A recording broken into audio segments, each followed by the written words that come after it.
Hello and welcome to HG Movie Talk. I am your host, Dean's Beans, and as always, I'm joined by the wonderful, the delightful, the most averagely paced man in the world, Harlan Duffy. Hello. You say averagely paced? Yeah. What does that mean? So you're not Like, you're not the fastest man alive. You're just the okay. most average speed person. Oh, I see what this is because our episode today is on The Flash. Yes, it's on season 9 of the Flash TV show. There are a few things that I actually refuse to do on this podcast, and I think watching the entirety of The Flash might be one of those. Honestly, I don't think there's few things. I think there's quite a few things you would refuse to do. Yeah, that's true. Yeah. Hey, but I didn't say no to Holmes and Watson, so that's something. No. You keep saying no to cats, but that's gonna happen. Yeah, it's gonna happen. Yeah. Okay. I have an opening question for you. Okay. Do you think, like, if you are faster or slower than the average person, just out of everyone ever that's currently alive? Faster. Yeah, I think as a 20-year-old, as you currently are for the meantime, you would be faster because when you think about all the old people, all the Yeah. babies, yeah, That's what I was saying. Like, I think I'm faster than the majority of everybody over the age of 60. I think even like over the age of 40, like, Maybe. yeah. I don't know. Interesting questions right out the gate. Anyway, we're here to talk about the Flash film that Mm-hmm. finally came out, you know? This is When was just, the movie supposed to come out? Like 2016? I think so. That's a good question. I know it was announced the same month as the Flash TV show was announced. And before the Flash movie was released, we got 9 seasons of the Flash TV show. Yeah, the Flash TV show started and finished before the Flash movie came out. Yeah, which is, it's rare for a film that had been in limbo for this long to actually, get to watch it. That's true, and Like, it'd be watchable. yeah, like Black Adam was the last one. Mm-hmm. And well, that Okay, here's the thing. yeah. Here's the thing. No, we're As a, talking. This is a Fantastic Four yeah, podcast. yeah. As always, we don't know each other's opinion until we start talking about it. That's true. And usually, I would say pretty much always I can guess Harlan's opinion because I know him. I like to think Mm-hmm. that I understand his opinions on things. This film, I cannot tell you what he's about to say because I've read a wide variety of opinions online. I think I know what your opinion is going to Do be. you think? Oh, that's interesting. Okay, Yeah, yeah. Just I've seen a lot of different opinions online, and I think it's very interesting. I think this will be. I was going to message you last night after watching this film that I was going to say this is going to be a very interesting film to talk about, but then I just stopped myself because I was like, I'll just say nothing to him. can I guess what your score is out of 10? Yes, I suspect that you gave this movie a 9 out of 10. incorrect. A 10 out of 10? No. Oh, Interesting. tell me your opinion on this film. Let's just stop lollygaggling. Okay. I just made. I don't know if I use that right. Wait, can you guess what I give it? I'm gonna go 7. No. I give it an 8 out of 10. I'm probably about an 8 as well. I think um it was fine. I think like personally, I don't think Ezra Miller was good enough to like redeem himself. Not redeem himself, obviously, but like No, I know what you mean. people have been saying like I think the director said that he would like Ezra Miller to stay as the Flash and as like for a sequel. Yeah, And I just don't think they were impressive enough in the movie to like. I think there's a lot. Let's save that conversation because Okay, that's that's it's quite complex. that's a whole can of worms Yeah, of itself. Um, but it was I don't know if it was just because I've been following this movie for so long, but I can definitely like feel that there was a lot of things that they had to change throughout the yeah, filmings of this yeah, movie and the fact that it was watchable, I think, is impressive Yeah. of itself. I have. The more I think about this film, the less I like it, and I think that's like I probably would have been a 9 or a 10 when I finished it, but I do have one issue with this film, which we will get to. But I did really enjoy it. I think it's not the comic book film it was hyped up to be. You know, like No, James like Gunn was gassing it a bit. yeah, like I think I said that in my most recent video. The caption was, "The Flash movie was good, but definitely not the cinematic masterpiece James Gunn promised it to be." Yeah, yeah, that's 100. That's 100% true. And I get, James Gunn has to sell these films a bit, but Right. the fact he did go really hard on this one.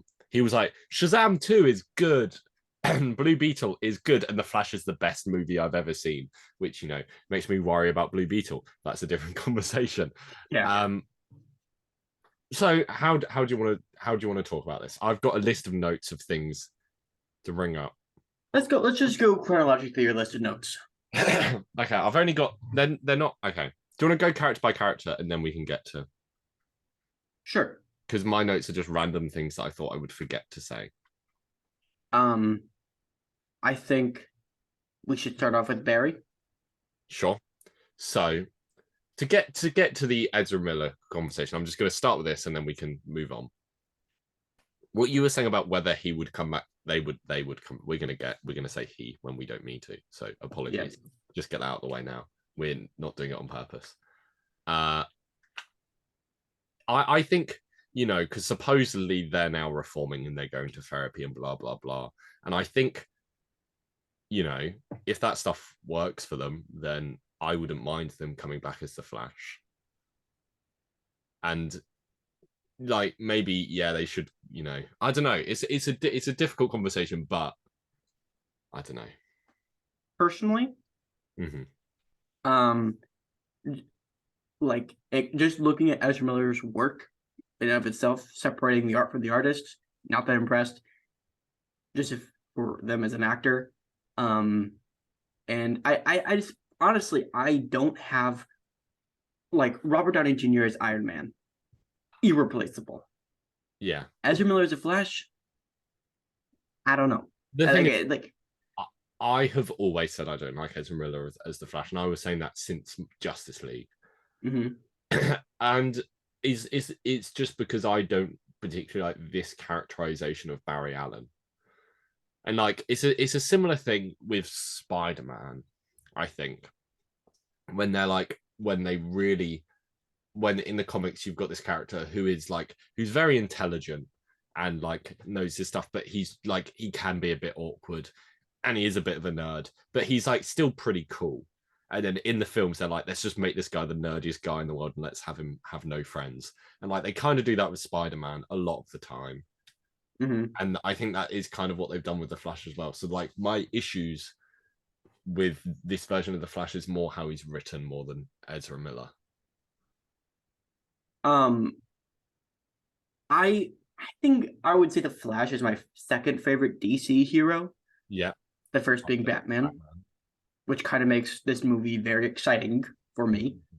But it's just like I get Ezra Miller.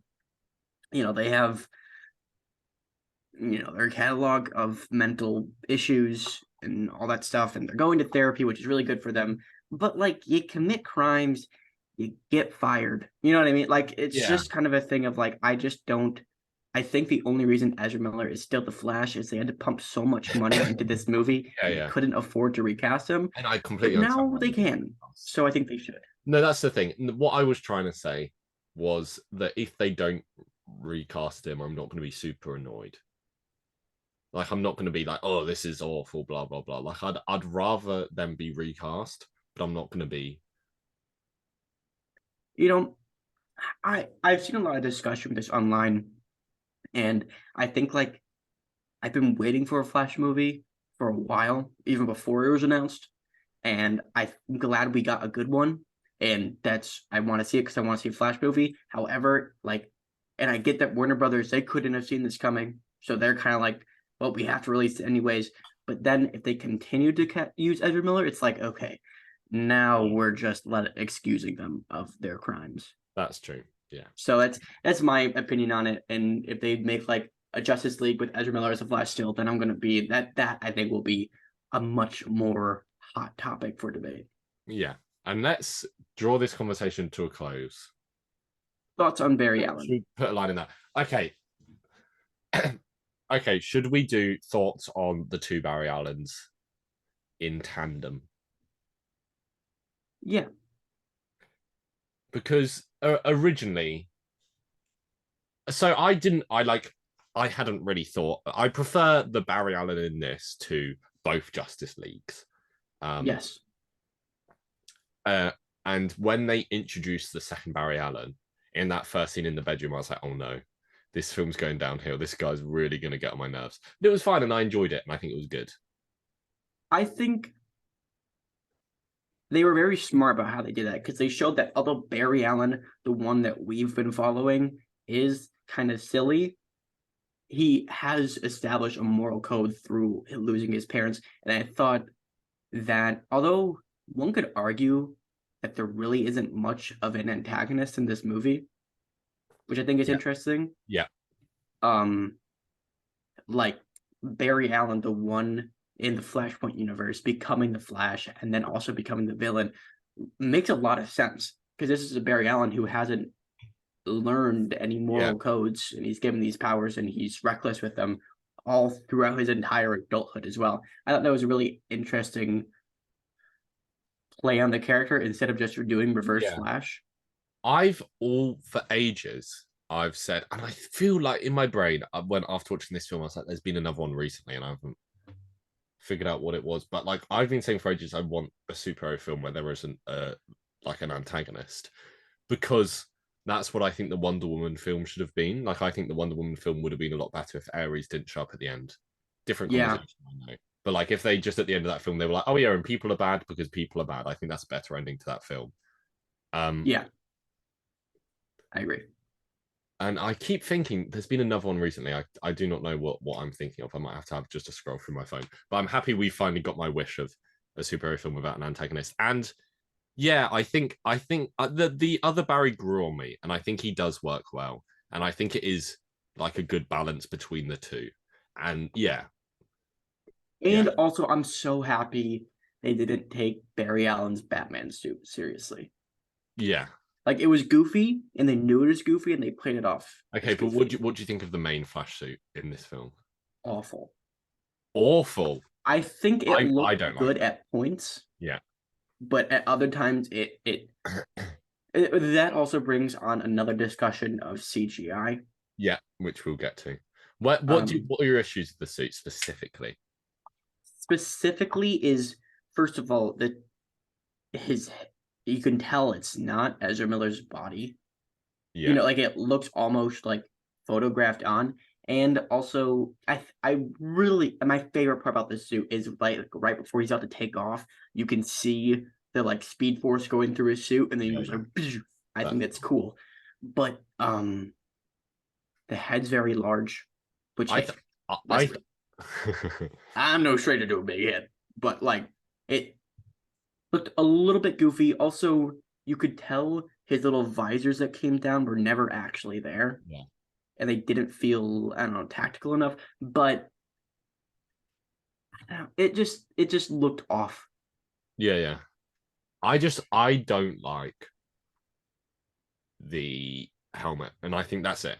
I think I could have got past the other stuff to do with the suit, but I think it's the neck as well. I think it's like the chin and the neck, like that area. It looks really weird, and it's how like it looks like he's wearing a bike helmet on top of a helmet. It's not a good suit, but it's not. It doesn't, you know, it didn't distract me. I like the Justice League suit more. Yeah, I do as well. But it never distracted me, is what I mean. Like, I was never being like enjoying a good part of the film and then be like, oh no, that looks awful from the suit. Aside from the CGI. Yes. We'll get into that. I honestly think we get through the characters, then we talk about the CGI. It's a whole conversation. That is a whole conversation. Okay, next, do you want to go to... Let's go a bit chronologically in characters. Do you want to go Ben Affleck? Do you want to go Ben Affleck and just go Batman's? Yeah, we can do Batman's. Cool. Ben Affleck's suit looked weird, It was the weird like acrylic snarled. chest thing. Well, also his like snarled cowl, I didn't like. It looked Yeah. off.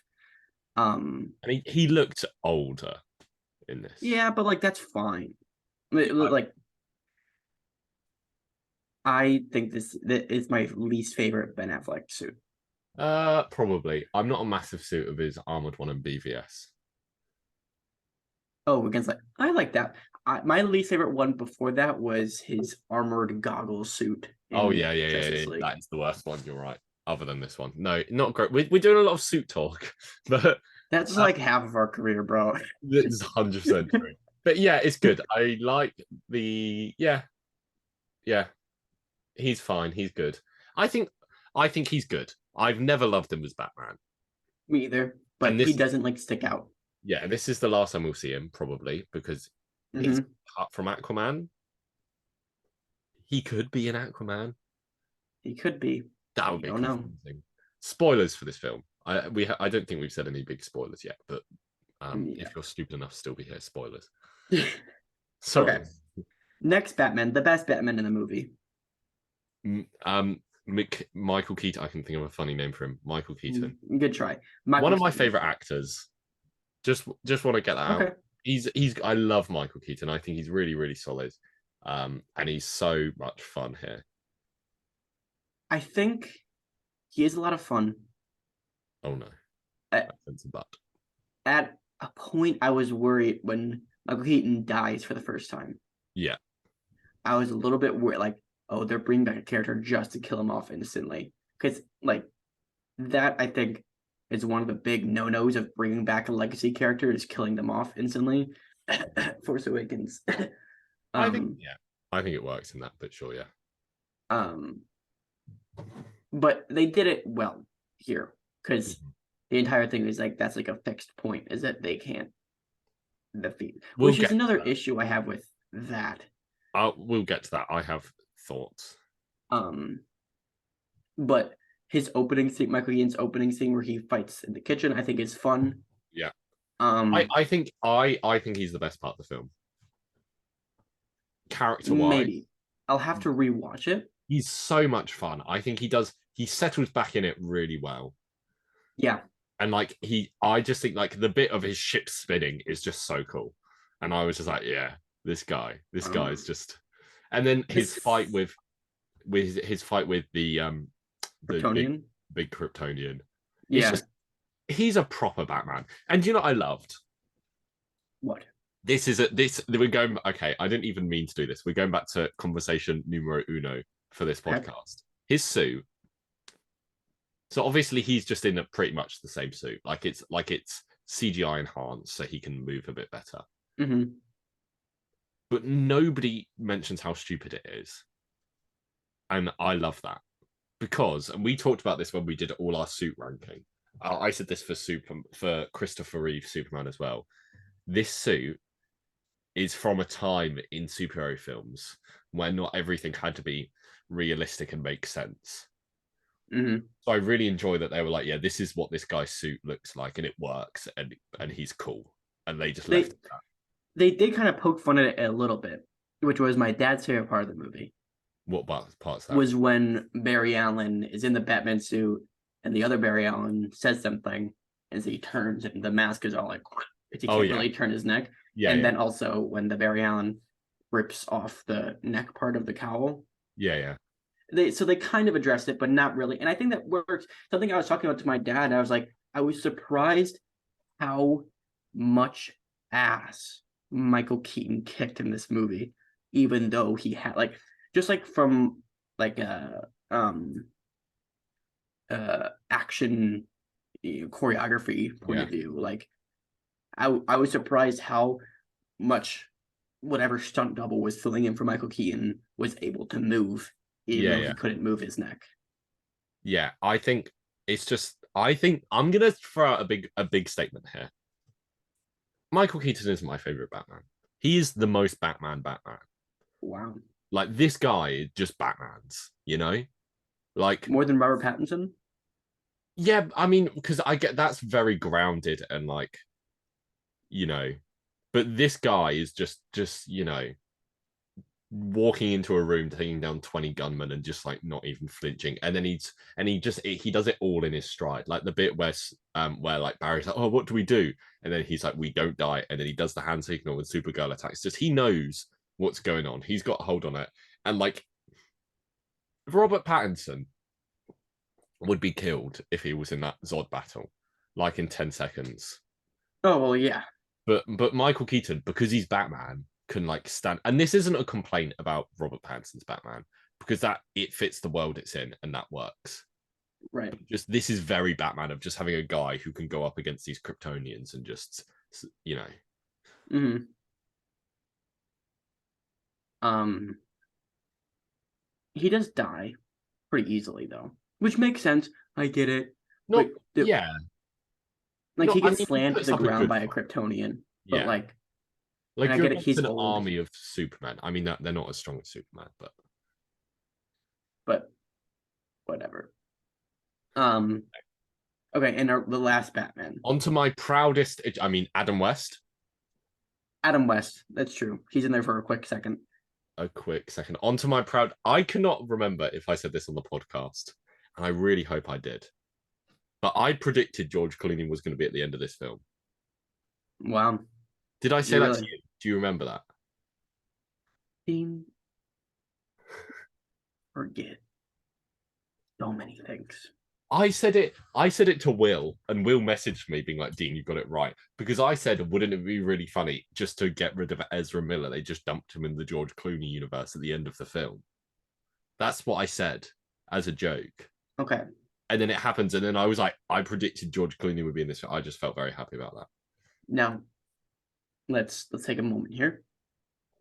First of all, I do think it was very funny that the only time Ezra Miller said, "You're not my Batman," was when it was George Clooney.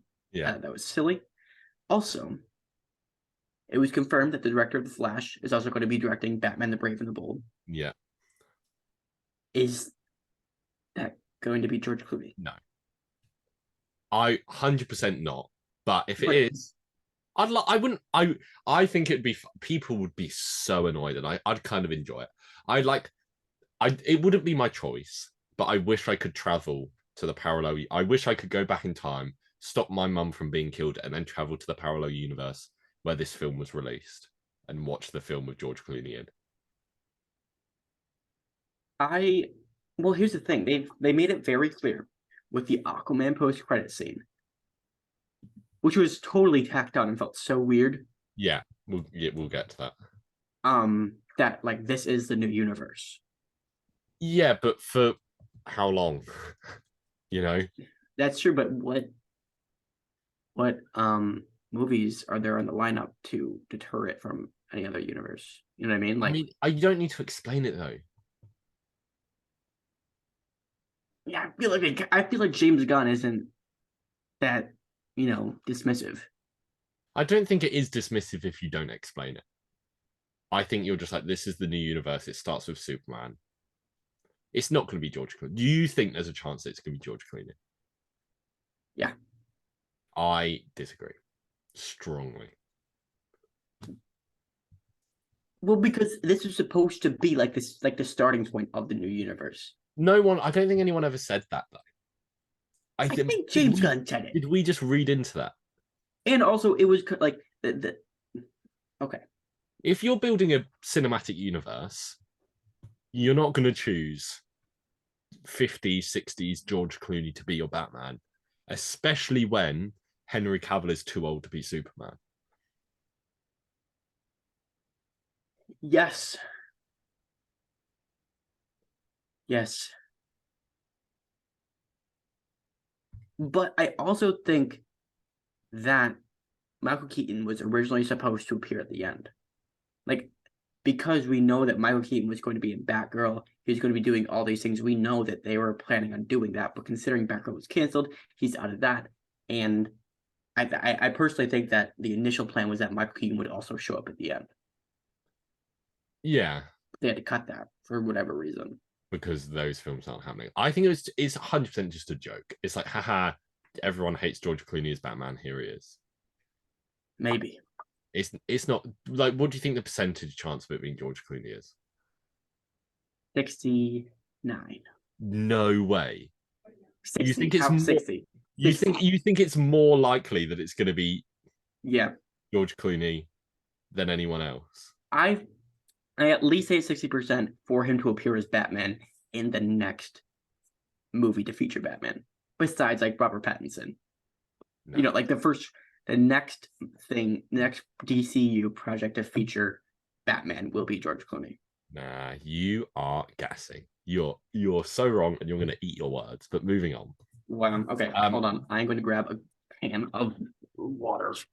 A can of water. Okay, I'm going to keep talking because I want to put. I'm going to put money on that, but I don't gamble, so I'm not going to. Yeah. So I'm about to tell Harlan something. Harlan, what are we talking about? You want to know what my favorite joke in the film is? Which favorite joke? I reminded myself of it just now. Eric Stoltz in Back to the Future. That was very good. That was very silly that they did that. It's funny, and that's the thing that made him realize. Should we move on to Superman? Let's talk about my favorite cameo of the film, Wonder Woman. Oh Jesus! Wait, sorry. No, sorry. You introduce what cameo we're talking about next. What do you mean? Just introduce what cameo we're talking about now. Wonder Woman?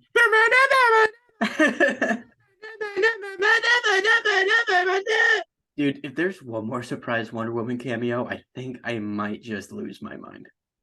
Why do they? It's like, do you know that theme tune is just, I don't know why this is the one superhero theme tune that has just been immortalized in modern superhero cinema. Like, I cannot think of one theme tune like in the last 15 years of superhero cinema that has just been used that much. Yeah, it's absurd. It's just, and I don't dislike the tune. I just think every time I hear it, I'm like, Wonder Woman. I think Shazam: Fury of the Gods really cemented it, but like, now I'm not losing my mind anymore when I see her.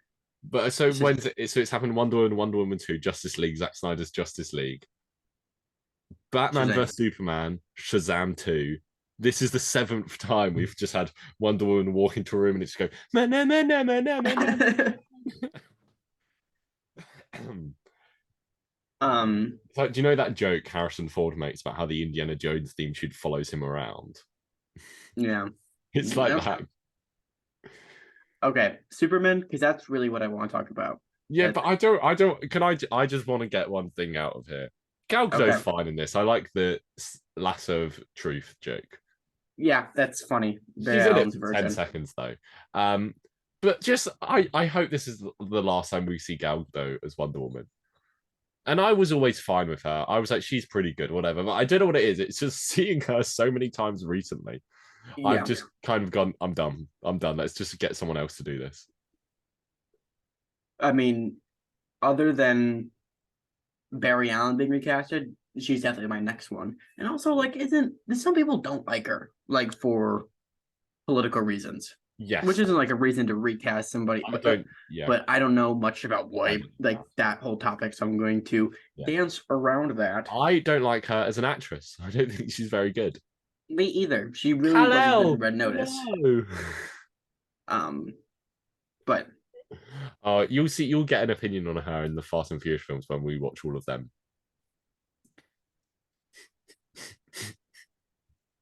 It's gotta be done. Anyway, well, oh yeah. Okay.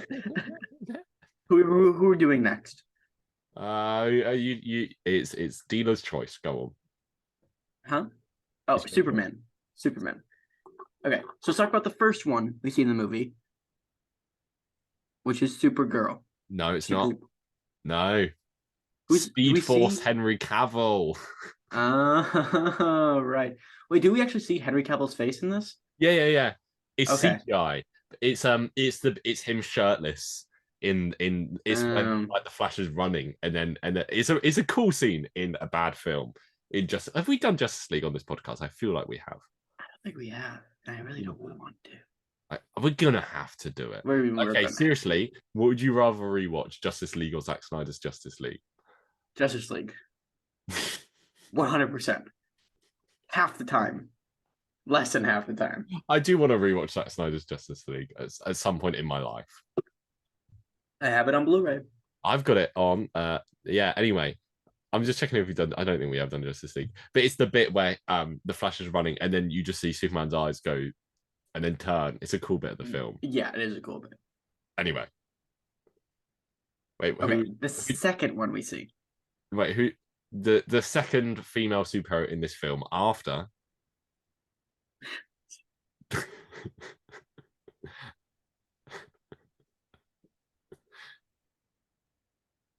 After Supergirl. who? No, who's Wonder Woman. Okay, thanks. Yeah. Anyway, Supergirl. I thought you were gonna scream. No. We have fun. Okay, Supergirl. That really tickled me.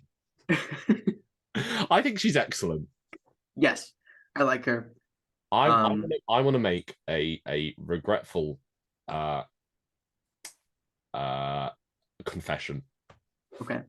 And that's that I was in the group being like, oh, why have they cast someone with black hair as Supergirl, and why is she in this suit that doesn't look like Supergirl's suit? And yeah, sure, she doesn't look like Supergirl, but she does she look cool as balls? She is sick.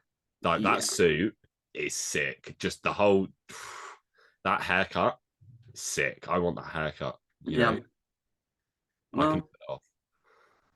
You could definitely pull it off. Thanks. Yeah. I appreciate the vote of confidence. Okay, so Supergirl. What a cutie. But when I think my favorite point was because for a minute there, I thought they were going to have a like evil Superman fight Supergirl. For a second, I was like hoping that like it was going to be a big reveal, but then Zod just said the infant did not survive. I was thinking that as well. When Supergirl gets pissed off and charges Zod, But I figured out that I was like, oh, we're gonna get evil Superman, and then I thought, wait, no, we're not, because I knew the scene of her screaming with the laser vision is that same shot in the trailer, and I was like, oh, that happens here. Yeah. Only time she uses laser vision in the film, I think. Yeah. She only does get like 10 lines, and I think it's very interesting that I really enjoy. Like, there's really interesting interviews, sorry, where James Gunn talks about Supergirl, because we're getting Supergirl, Woman of Tomorrow. And it's kind of the thing where like she is like a lot more hardened and like not as hopeful as Superman, because she didn't grow up on Earth, and like she grew up on this planet that was destroyed, and she remembers that. And I think the way they do that here is really, really interesting, where it's like she was kept in a lab, kept in this facility, and like was her only view of humans was that they tortured her, and then she gets saved by someone, and there's this conflict within her. And I think despite the fact she does only have 10 lines of dialogue, I would have loved to see more of her in this film. But I think they do a really good job of balancing that, like showing that conflict within her, and like showing her development as time goes on, and just also making her badass. Do you think they're going to keep her for the new Supergirl movie? I think so. Just because my only reason is, why wouldn't they? Like, it would be pretty, number one, it would be pretty harsh to recast her. I was kind of hoping that this movie would clear up a lot of confusion on how they're going to go on like the next couple of movies. I don't think they did. I think I'm more confused. I think they're equally confused. I think they're not going to address it. And the thing is, I think here's my prediction for Supergirl. They'll keep Sasha Cal. They'll change the origin. Mhm. I think that's what they'll do. I agree, and it's going to be confusing either way. I think no matter what they do, it's going to be a little bit hard for some audience to grasp. Okay, but can we move on to the other Superman now? Yeah. Okay, so we got to see a bunch of different Superman cameos in this movie. Yeah, so we saw the first one, Mr. Reeves. I can't remember his first name. Michael? Nope. No. That's the director of Batman. I'm Googling it. So George Reeves is the black and white Superman we see. Mm-hmm. Side note, it is so weird. Do you know who plays the Flash in that? No. It's Teddy Sears, who is the villain in Flash season 2, who is Jay Garrick in that TV show. Because it's the Flash with the helmet, isn't it? Which is Jay Garrick. And I Googled it and it said it was Teddy Sears. And I was like, this makes no sense.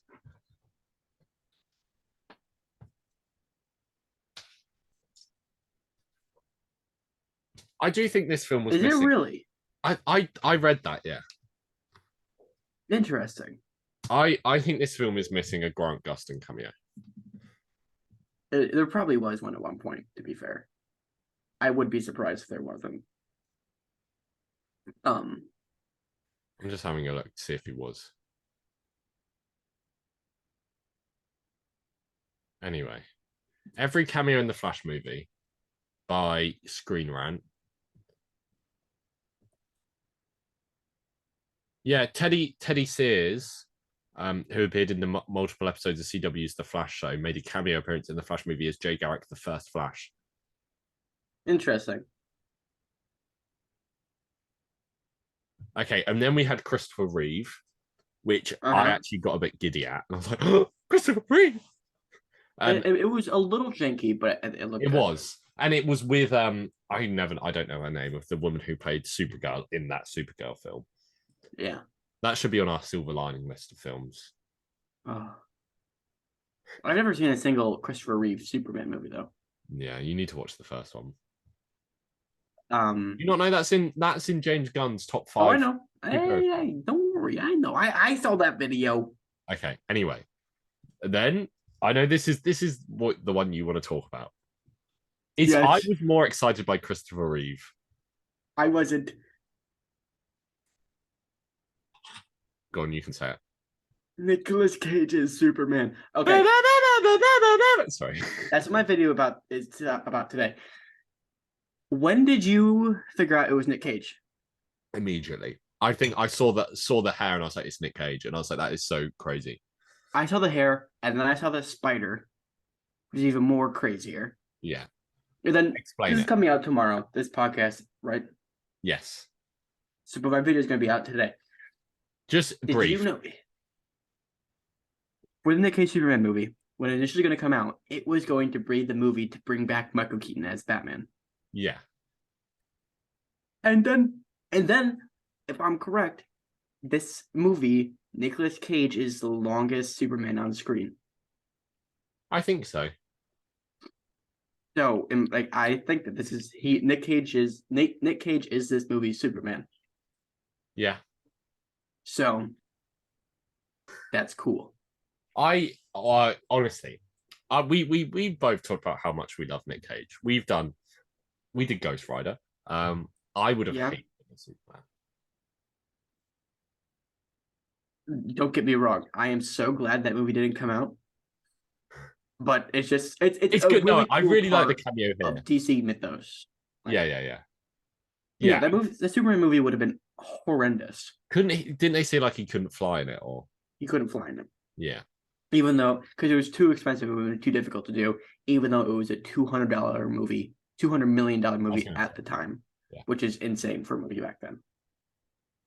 Just, it would not have been good as a big Superman fan, but I'm really like, also, I know people will complain about Cameo City, which is to do with the ending of this film, which we will get to. I just want to compliment Cameo City because it did what it did what I like to call the Illuminati, which they did in Multiverse of Madness, where they're like, oh, this film's gonna have so many cameos and it's gonna be so sick. People were saying that about Multiverse of Madness and The Flash. Mm-hmm. And then they just put them all in one scene, and I really appreciate that. Yeah. I much rather it all in one scene than just spread out over the whole film. And you have to be like, oh, and oh, by the way, we need to go like save Supergirl, and also here's Nick Cage for a second. Anyway, moving on. And like they did it in the Multiverse of Madness. They were like, all the cameos are in one room. It's Black Bolt and John Krasinski and Haley Atwell and who else cares? And you know, Yeah. They did have like there was cameos before them, but it was all like for the story. Like Michael Keaton coming back. And that's not a cameo. Wonder Woman, I think, is the only cameo before this, really, because Ben Affleck's not a cameo. Jeremy Irons isn't a cameo. A lot of fun. Yeah. Okay. Who else do we have to go through? I think that is everyone. I mean, there's Zod, but I want to talk about the ending, which kind of ties into Zod. Okay, let's talk about. Do you want to talk about the CGI or the ending first? Ending. Ending. Okay. Okay. Thoughts on the ending? I'll tell you the one thing that annoys me about this film. Okay. So I think first, second act, great. I think they're really, really solid. A lot of fun. Like emotionally, they work. Okay. Third act, emotionally, I think is great. I think the emotion there really, really works. The stuff with Barry's mum, I think, is excellent in the third act. Mm-hmm. I think the death, and then the pacing and the story in the third act, I think is quite weak. I think the way they just ended the battle, and they're like, oh yeah, and we're just leaving this battle, and everyone has to die, and this whole universe has to be destroyed. Sorry, bye. I think is really, really weak, and I think they did that so you could get to the emotional story, which really, really works. But I was very disappointed you never get proper closure with Supergirl and with Zod. Yeah. And this is the thing that I've been thinking about more and more, which makes me like the film less and less. The ending for those two characters, which is that there wasn't one. Right? Yeah. And kind of just the pacing as a whole. Yeah, I agree with you. I think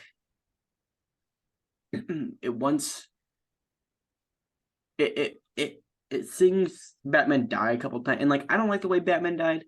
I get it that story-wise it makes sense, but I like the first one more than the second one.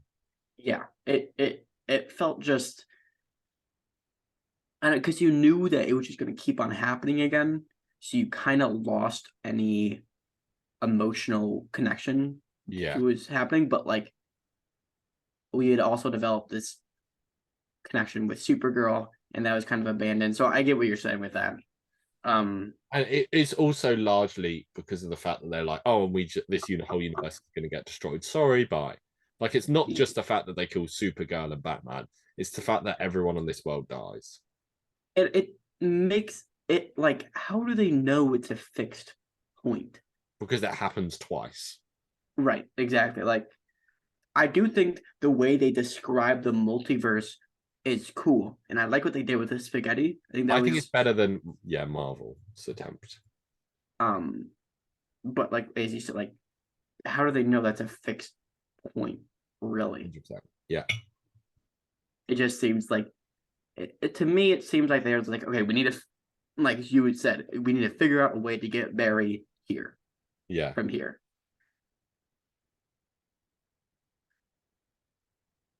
I think like it would have made a little bit more sense if we got a montage of it happening before they figured it was a fixed point. Like if they'd done it like maybe 12 times, and then Barry was like, "Oh, I understand what's happening," and the Barry was like, "What are you talking about?" And it was also a bit jarring how older Barry was just so happy to try it a second time, even though he like all this has happened because he changed one thing already. Mm-hmm. And he was kind of like, okay, we can try it again.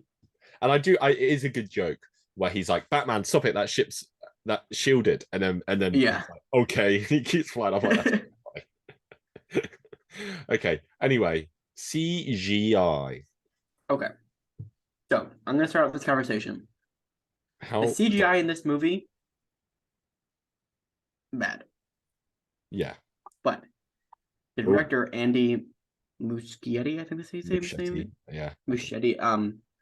He addressed the CGI, said like, no, it's supposed to look that way because when Barry Allen runs, he's in like an alternate version of reality, and it's supposed to look off. And I think that makes sense when he's in the Speed Force and when Yes. he is traveling back in time and he's in like that Coliseum-esque Yeah, yeah, world. 100% in the Colosseum, and it looks that bad. I'm like, yeah, I'm fine with this.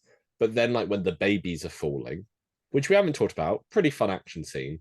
And I like Mhm. how they put limitations on him, where it's like, oh, he can't like move a baby, but he can move Right. a wave. But yeah,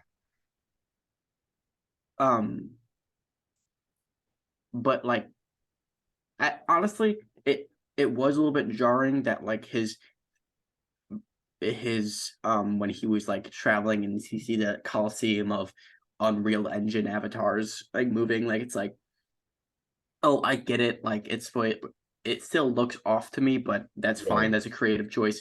But then like, did you pay attention to both of the berries when they were on screen at the same yeah, time? One of them didn't look right, one of them looked off when they were both seen on screen, with both their faces, and like little things like that, they just, a lot of things didn't look right. but I'm a firm believer in that if a film is good, that stuff like that won't ruin the film. And if the film is bad, then that's a reason to hate the film. Yeah, and I don't think it ruined the film by any means, um, but it did constantly take me out of it. Yeah, I get that. I get that. Okay. Do you wanna hear my points on my list? Sure. First thing I've written down is a big rant I want to have Okay. about how the lightning colors in this film make literally no sense. Did you notice this? Oh my God, you're so right. Can I talk you through it? Can I talk you through it? So, okay, main timeline Barry to begin with. His lightning is yellow or orange, whatever you want to call it. I'm going to say it's yellow because that's what it is in the comics. Mhm. The second he switches to the other timeline, his lightning turns blue. Yes. Yeah. And then he loses his powers and gives other Barry his powers. Other Barry's lightning is still blue. All of this I'm kind of fine with up to this point.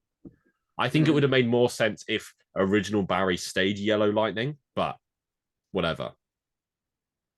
And then original Barry gets his powers back. His lightning is now yellow. Mhm. Doesn't make total sense, but sure, whatever. And then we see future Barry. His lightning's purple. Sure, whatever. He's from the future. And then we get, and then Barry goes back to the supermarket. Original Barry goes back to the supermarket to save his mum, and his lightning is blue. Why does his lightning change color for this scene? It okay. And just This to is add me trying another to, wrinkle, sorry, in both Justice League films, his lightning's blue. yes, that, you're correct. I think maybe ignoring the other Justice League movies, let's look at this movie standalone. Sure. Maybe the logic can be, once you travel through time, Yeah. your lightning turns blue. Yes. But then other Barry's lightning is blue and he hasn't traveled through time. Right, but it could be argued that considering those powers came from other Barry, Yeah. From original Barry. from original Barry, that's why his colors are blue. Yeah. But that doesn't make sense. Like, But you know, it really annoyed me when it went back to the supermarket and his lightning was blue. And I was like, what is going yeah. you're completely right by not making any sense. At times did you like take a minute to figure out which Barry was which in some scenes? Um, Because there was a couple times where I was like, wait. yes and no. There was a bit where older Barry put on a really cool jacket, and then I just started assuming he was younger Barry. I think the hair was enough for me to make a Yeah, good yeah. enough distinction. That's what I mean. When you start messing around with lightning colors, you're just confusing it. Yeah, I think either they should have. Well, they wanted to make the original Barry's lightning yellow to make sense with the suit because it Yeah. wouldn't look right with blue. But they just kind of messed with everything. Because the original Flash, the Flash show, does a really good job at addressing the colors of the lightning, at Yeah. least in the first couple of seasons. Yeah. You get white, yellow, red. Yeah. But this movie was all over the place, and that is a gripe that I didn't know I had. But the moment you said it out loud, I instantly was 100% on your side. Anyway, Chekhov's calories. I really felt like the opening with his calorie count was really setting something up later on in the film.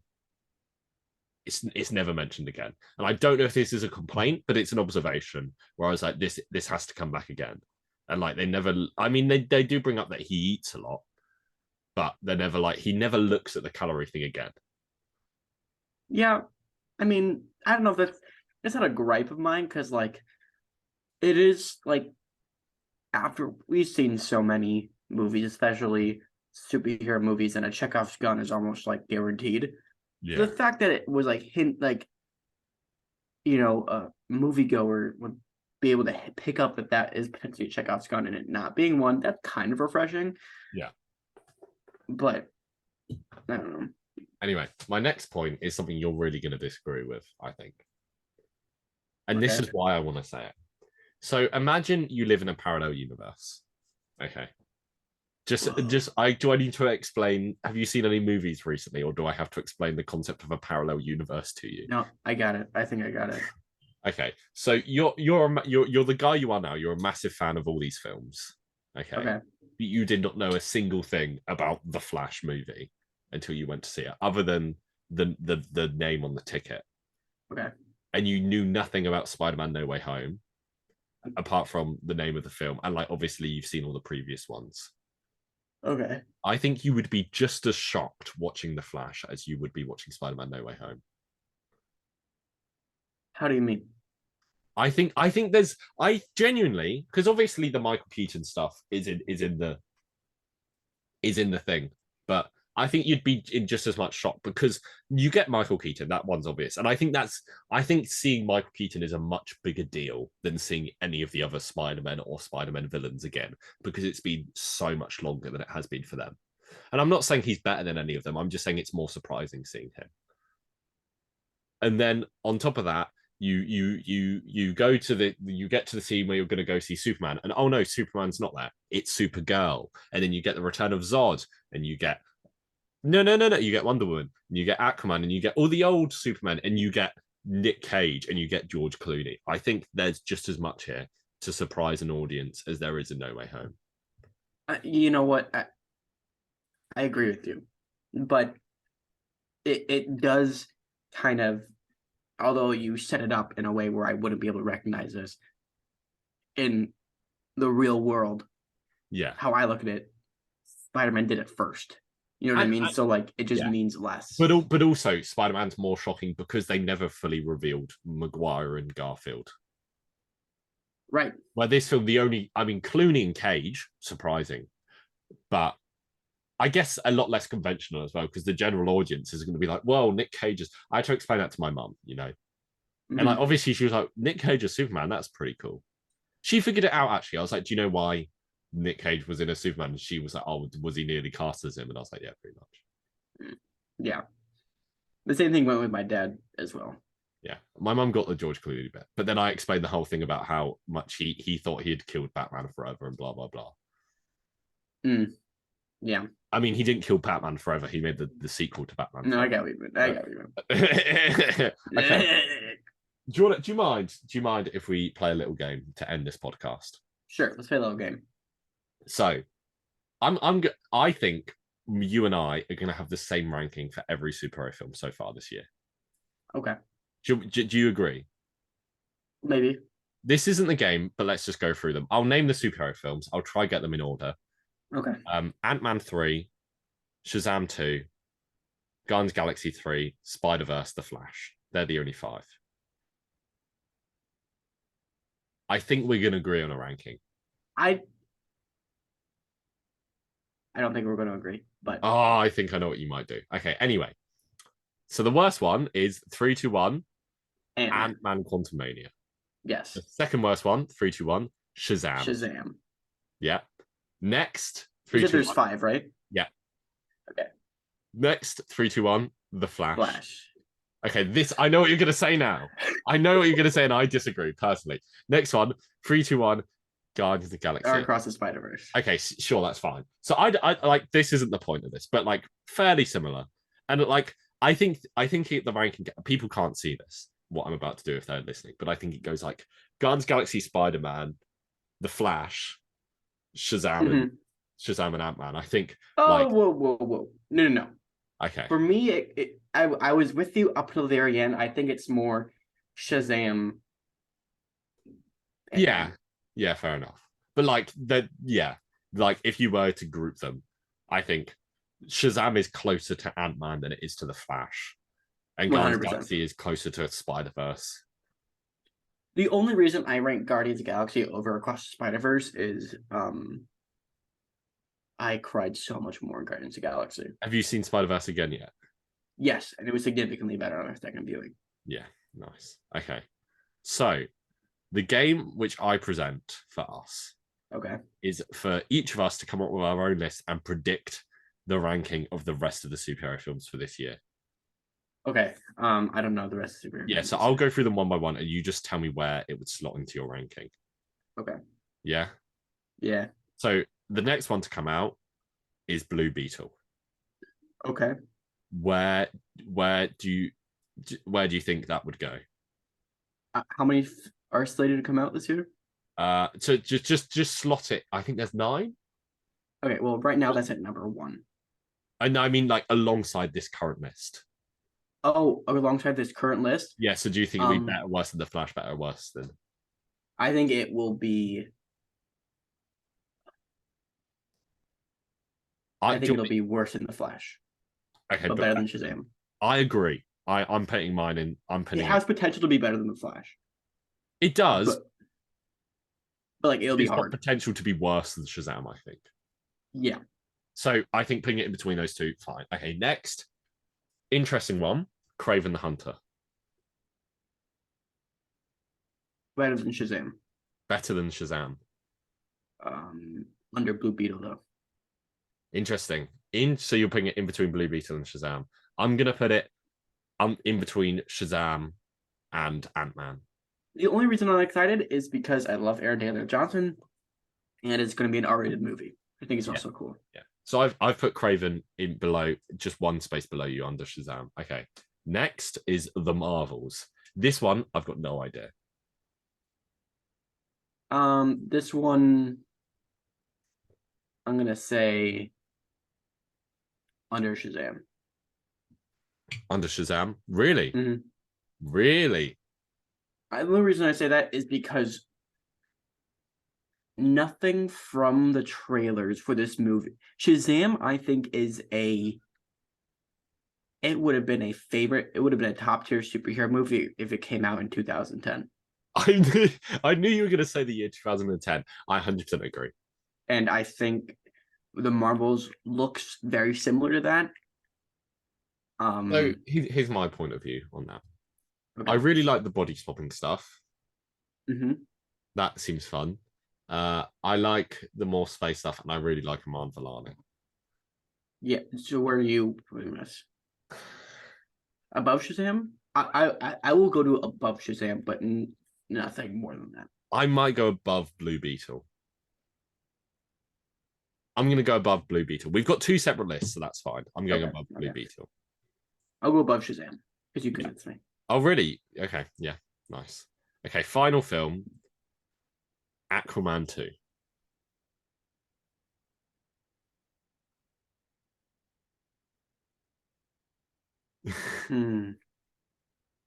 I think I'll go below the Marvels.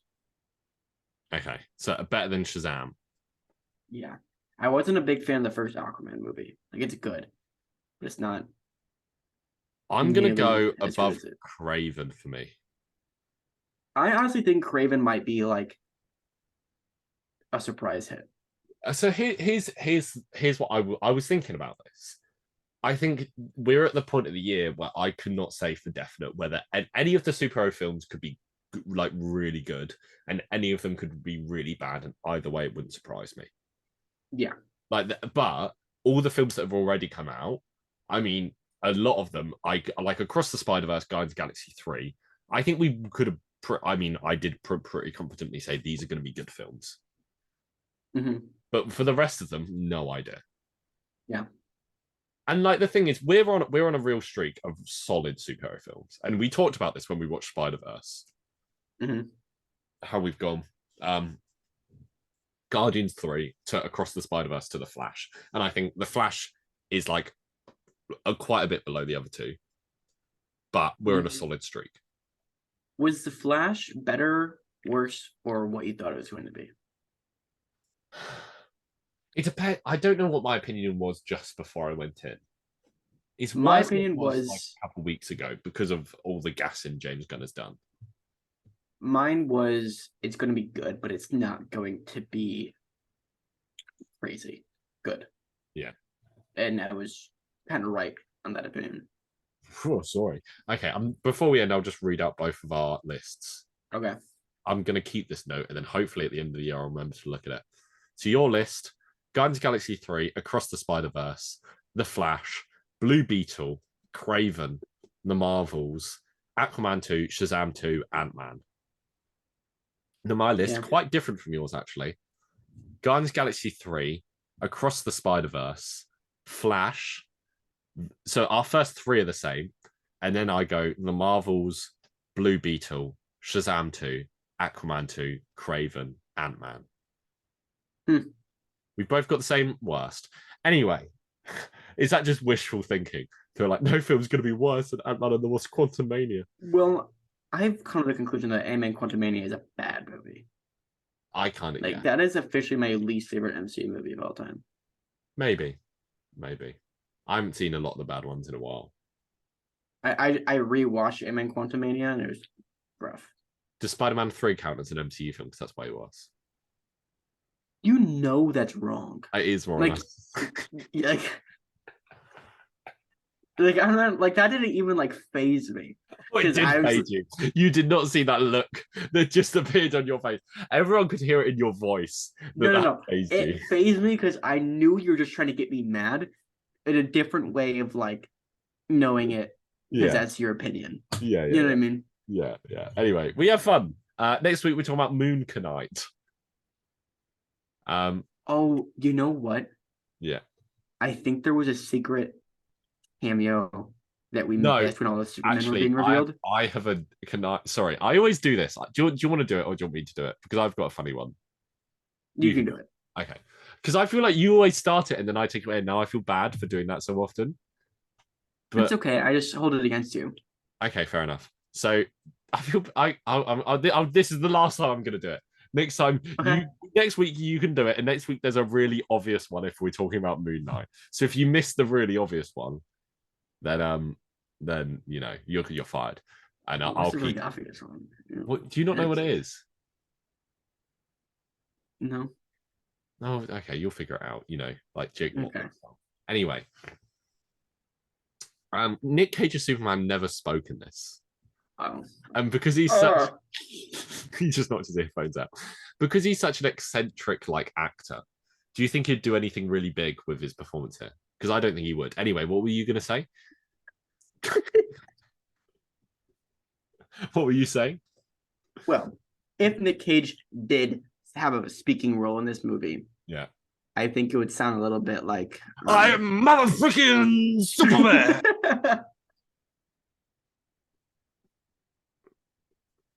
Yep, that's it. Anyway, what were you going to say before I rudely interrupted about a cut cameo? Oh, I was going to say like the same thing. About Nick Cage? Well, it's just an Italian Superman. Ah, Italian. What do you think that would sound like? Okay. Probably something like Martin Nick Cage. Okay, what if Supergirl didn't land in Russia, but she landed in Italy? Mamma mia, what did you do? What? Which is funny What because she did you doesn't have a do? Russian accent, so that one doesn't really work. We just Eh, spent like this is the longest amount of time we've ever spent on this dumb joke. all right, it's time to wrap this up. Adios. Thanks for listening. I love each and every one of you, and we'll speak to you. Besides you, You know who you are. you know who you are. It's Harlan. We'll talk to you. I'm joking. I love you, Harlan. Have you got anything you want to say back to me? Nope. Bye, guys. Bye. See you next week.